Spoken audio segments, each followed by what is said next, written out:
So I want to go back to some of these really dark moments where you have multiple suicide attempts. You're in this really dark place. When did you come out of it? Like you said, you had these relapses, but when was there a time when you said, okay, I'm done with this? Because you've gone from the point where you were younger and you said, I'll grow out of this. But now you've gotten to the point where you're attempting suicide. So where was that marker? Where was that point where you said, all right, I need to get help and I need to get help now?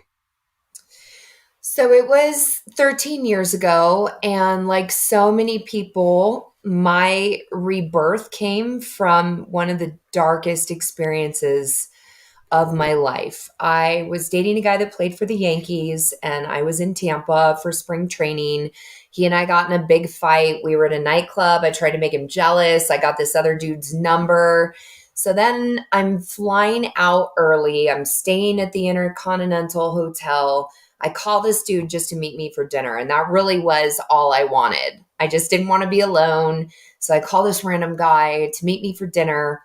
And it was weird because I was actually sober for me. I'd only had a few glasses of wine, which was relatively sober as far as I was concerned. We went to dinner and I woke up in my hotel room in the bathtub. The sheets had been stripped. I knew I had been assaulted. So when we were at dinner, he had roofied me and then told the hotel that, like whatever, he was carrying me up to my room. He had my room key, all that. So what's interesting about this experience though, and why it changed me was it was the first time in my life I felt compassion for myself. Hmm. Yes. Every other time, and unfortunately there were others, I was like, this is my fault. I brought it on. I deserve this. This is what happens to girls like me. And I would just assume all the responsibility. And this happens a lot when women or men are violated because the energy of shame is created in that moment. If I perpetrate against you, shame is created.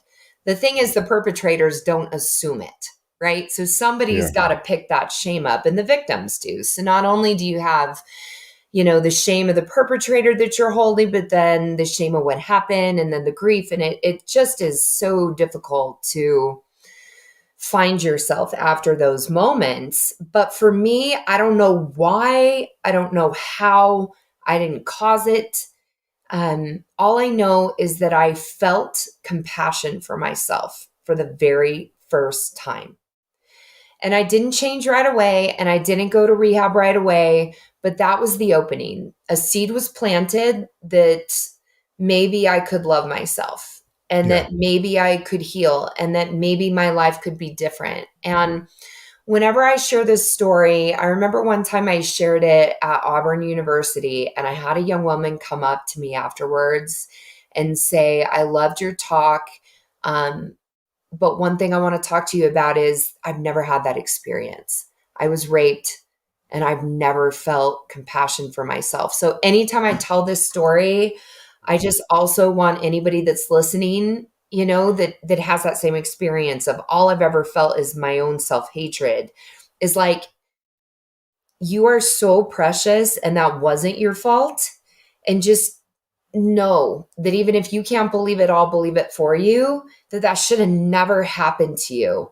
And I Yeah. believe that compassion can come. And if it hasn't yet, just keep seeking help, like therapists, coaches, plant medicine journeys. I don't care, whatever it is, like make that your number one priority, that self-love, that compassion, because that should never happen to any of us. So that was my opening.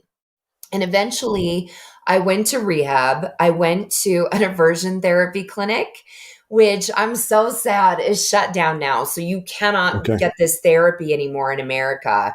I do have the numbers of the medical staff, though. If there's ever anybody that wants to invest in one, let me know.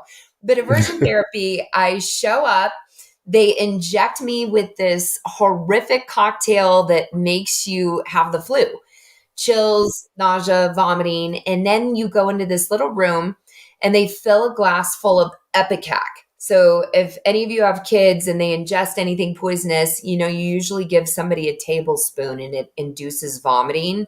I drank a water glass full of that shit.